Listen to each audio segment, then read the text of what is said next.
Hi മക്കളെ, അപ്പോൾ നമ്മൾ ഈ വർഷം സ്റ്റാർട്ട് ചെയ്തപ്പോഴേ മക്കളോട് പറഞ്ഞിട്ടുള്ള കാര്യമാണ് നമ്മുടെ എക്സാമിൻ്റെ പാറ്റേണും കാര്യങ്ങളൊക്കെ മാറിയിട്ടുണ്ട് അല്ലേ. അപ്പോൾ പലരും വിചാരിച്ചിട്ടുണ്ടാവും എന്താ പബ്ലിക് എക്സാമിന് മാത്രമായിരിക്കും ആ ഒരു പാറ്റേണിലെ ചേഞ്ചും കാര്യങ്ങളും എന്നൊക്കെയാണ്. പക്ഷേ അങ്ങനെയല്ല.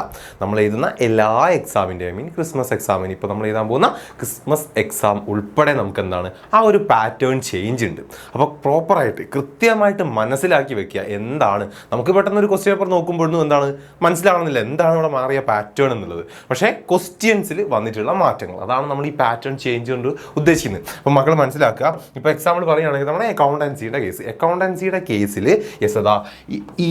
അഡ്ജസ്റ്റ്മെൻറ്റിന് ഇമ്പോർട്ടൻസ് കൊടുക്കുന്ന ടൈപ്പ് ക്വസ്റ്റ്യൻസ് ആയിരിക്കും കൂടുതലുണ്ടാവുക. നമ്മളിപ്പോൾ തിയറി ക്വസ്റ്റ്യൻസ് അല്ലാതെ നമുക്കെന്താ ഇപ്പം നമ്മളൊരു എസ് ഒക്കെ ഇപ്പോൾ അഡ്മിഷൻ്റെ കേസിലായാലും റിട്ടയർമെൻറ്റിൻ്റെ കേസിലായാലും അല്ലെങ്കിൽ ആദ്യത്തെ പാർട്ട്ണർഷിപ്പിൻ്റെ ബേസിക് ആ ചാപ്റ്ററിലായാലും നമ്മളൊരു എസ് ഒക്കെ ആയിട്ട് പ്രതീക്ഷിക്കുന്ന ക്വസ്റ്റ്യൻസ് ഉണ്ടാവുമല്ലോ അല്ലേ. ഇപ്പോൾ എന്താ പ്രോഫിറ്റ് ലോസ് അപ്രോപ്രിയേഷൻ ചെയ്യുക, റീവാല്യൂഷൻ ചെയ്യുക, ക്യാപിറ്റൽ അക്കൗണ്ട് ചെയ്യുക അല്ലേ, ബാലൻസ് ഷീറ്റ് ചെയ്യുന്ന ആ ഒരു സംഭവങ്ങളൊക്കെ അല്ലേ എസ് ആയിട്ട് നമ്മൾ പഠിച്ച്. അതിൻ്റെ ഉള്ളിലൊക്കെ വരുന്ന ഒരുപാട് അഡ്ജസ്റ്റ്മെൻറ്റുകളുണ്ട്. അതായത് good will calculations, profit calculations, ഒരു പാർട്ട്ണർ പകുതി അല്ലെ ഒരു 6 മാസം അല്ലെങ്കിൽ 3 മാസം ഗ്യാപ്പിൽ റിട്ടയർ ആകുമ്പോൾ അല്ലെങ്കിൽ ഡിസീസ് അയാൾ മരിക്കുന്ന സമയത്ത് അയാളുടെ പ്രോഫിറ്റ് കാൽക്കുലേറ്റ് ചെയ്യുന്നത്, അങ്ങനെ എന്താണ് ഒരുപാട്. അതുപോലെ തന്നെ അയാൾക്ക് കൊടുക്കേണ്ട പോർഷൻസ്, ആ പോർഷൻസ് നമ്മൾ ലോൺ അക്കൗണ്ടിലേക്ക് മാറ്റിയിട്ട് ലോൺ അക്കൗണ്ട് ത്രൂ അത് കൊടുക്കുന്നത്. അതുപോലത്തെ അഡ്ജസ്റ്റ്മെൻറ്റുകളുണ്ട് നമ്മുടെ എസ്സേൻ്റെ ഒക്കെ ഉള്ളിൽ ചെയ്യുന്ന അല്ലെങ്കിൽ നമ്മൾ എക്സ്ട്രാ ആയിട്ട് പഠിക്കുന്ന ടൈപ്പ് അഡ്ജസ്റ്റ്മെൻറ്റുകൾ അല്ലേ. അത്തരത്തിലുള്ള അഡ്ജസ്റ്റ്മെൻറ്റുകൾക്ക് നല്ല രീതിയിൽ ഇമ്പോർട്ടൻസ് ഉണ്ട്, നല്ല രീതിക്ക് ഇമ്പോർട്ടൻസ് വന്നിട്ടുണ്ട്. അത്തരത്തിലുള്ള അഡ്ജസ്റ്റ്മെൻറ്റുകൾ എസ്സേയിൽ ഉൾപ്പെടുത്തി ചോദിക്കുന്നുണ്ട് നല്ലോണം. അതുപോലെ തന്നെ 2 മാർക്കിൻ്റെ ക്വസ്റ്റ്യൻസ്, 3 മാർക്കിൻ്റെ ക്വസ്റ്റ്യൻസ് ഒക്കെ ആയിട്ട് നമ്മൾ തീരും പ്രതീക്ഷിക്കാത്ത ടൈപ്പ്. എന്താണ് ഇപ്പോൾ ഒരു ഗുഡ് വിൽ ഷെയർ ചെയ്യുന്നതിൻ്റെ ജേണൽ എൻട്രി എഴുതൂ, അതൊക്കെ എന്താണ് ഡയറക്റ്റ് എന്താ ഗുഡ് വില്ലിൻ്റെ ജേണൽ എൻട്രി ചെയ്തു എന്ന് ചോദിക്കാതെ എന്താണ് കുറച്ച് ഇൻഡയറക്റ്റ് ആയിട്ടൊക്കെ ക്വസ്റ്റ്യൻസ് വരാറുണ്ട്. സോ അങ്ങനത്തെ അഡ്ജസ്റ്റ്മെൻറ്റുകൾക്ക് ഇപ്പോൾ എന്താ അക്കൗണ്ടൻസിയിൽ ഇമ്പോർട്ടൻ്റ് ആയിട്ട് മാറ്റം വന്നിട്ടില്ല. അങ്ങനത്തെ അഡ്ജസ്റ്റ്മെൻറ്റിലേക്ക് എന്ത് ചെയ്തിട്ടുണ്ട്, ക്വസ്റ്റ്യൻസിൻ്റെ പാറ്റേൺ മാറി വന്നിട്ടുണ്ട്. സോ ശ്രദ്ധിച്ച് പഠിച്ചോളുക. അങ്ങനത്തെ ഒരു കാര്യവും മക്കൾ മിസ്സാക്കാൻ പാടില്ല. ഒരു മൈന്യൂട്ട് കാര്യങ്ങൾ പോലും നിങ്ങൾക്ക് എന്താണ് എക്സാമിന് വലിയ മാർക്കിൻ്റെ ക്വസ്റ്റ്യൻസ് ആയിട്ട് ചോദിക്കും. സോ നന്നായിട്ട് പഠിക്കുക.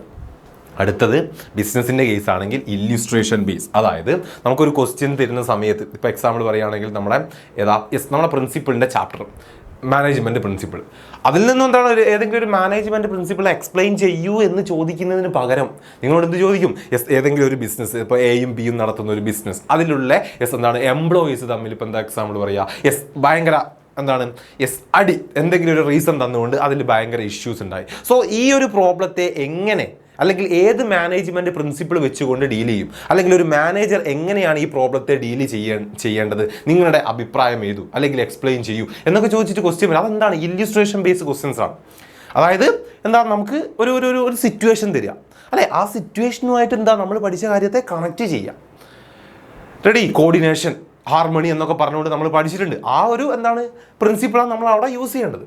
അപ്പോൾ അങ്ങനത്തെ ക്വസ്റ്റ്യൻസ് ഇഷ്ടം പോലെ നിങ്ങൾക്ക് എന്താ ബിസിനസ് സ്റ്റഡീസ് കാണാൻ പറ്റും. സോ ഒരു കൺസെപ്റ്റ് പഠിക്കുമ്പോൾ അങ്ങനെ കൃത്യമായിട്ട് നമ്മളെ എന്താണ് ചുറ്റുമുള്ള ഏതെങ്കിലുമൊക്കെ ഒരു സിറ്റുവേഷനുമായിട്ട് റിലേറ്റ് ചെയ്തുകൊണ്ട് പഠിക്കാൻ മക്കൾ ശ്രമിക്കുക. ദെൻ എക്കണോമിക്സിൻ്റെ കേസിൽ ഇതുപോലെ തന്നെ ഡാറ്റാ ബേസ് ക്വസ്റ്റ്യൻസ് ആണ് കൂടുതലും ഈ പാറ്റേൺ ചേഞ്ചിൽ വന്നിട്ടുള്ളത്. അതായത് ഇപ്പോൾ എന്താണ് ഡയറക്റ്റ് തിയറി ക്വസ്റ്റ്യൻ ചോദിക്കാതെ കൂടുതലായിട്ട് നമ്പേഴ്സ്, സ്റ്റാറ്റിറ്റിക്സ് ഒക്കെ ഉൾപ്പെടുത്തിക്കൊണ്ട് ഗ്രാഫുകൾ ചാർട്ട്സ് ഒക്കെ ഉൾപ്പെടുത്തിക്കൊണ്ടുള്ള ടൈപ്പ് ക്വസ്റ്റ്യൻസ്. അപ്പോൾ ഇത്തരത്തിലുള്ള മാറ്റങ്ങളാണ് നമ്മൾ നോക്കുന്ന സമയത്ത് നമുക്കത് മനസ്സിലാവില്ല.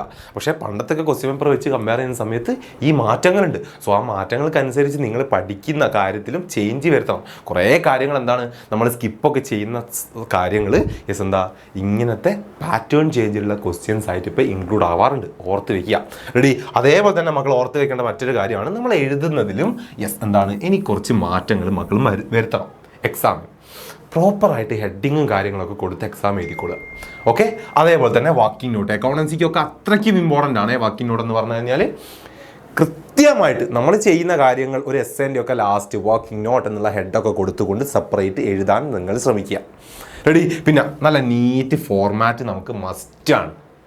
എക്സാമിന്. അതുപോലെ തന്നെ പ്രോപ്പറായിട്ട് പാരഗ്രാഫ് കൊടുക്കുക, അതുപോലെ തന്നെ മാർജിനൊക്കെ വരയ്ക്കുക. എന്തിന് ഈ എസ് എ ക്വസ്റ്റ്യൻസ് എഴുതുമ്പോൾ, ഐ മീൻ തിയറി പേപ്പറിലൊക്കെ എസ് ഒക്കെ എഴുതുമ്പോൾ പാരഗ്രാഫൊക്കെ ആക്കി ശ്രമിക്കുക, എഴുതാൻ ശ്രമിക്കുക. അതിനൊക്കെ മാർക്കുണ്ട്. പാറ്റേൺ ചേഞ്ചിനനുസരിച്ച് നിങ്ങളെ എന്താ റൈറ്റിംഗ് ഫോമാറ്റിലെ ചേഞ്ചിനും ഇപ്പോൾ മാർക്ക് നല്ല ഇമ്പോർട്ടൻസ് ഉണ്ട്, ഓർത്ത് വെച്ചോളുക. അപ്പോൾ ഇത്രയും കാര്യങ്ങളൊക്കെ ശ്രദ്ധിക്കുക, നന്നായിട്ട് തന്നെ പഠിക്കുക. ഓക്കെ, അപ്പോൾ മിസ്സാക്കരുത് ഒരു മാർക്കും. ഓക്കെ അല്ലേ? നന്നായിട്ട് പഠിക്കുക, നല്ല മാർക്ക് തന്നെ നമുക്ക് കിട്ടും, ഷുവറാണ്. ഓക്കെ അല്ലേ? ബൈ.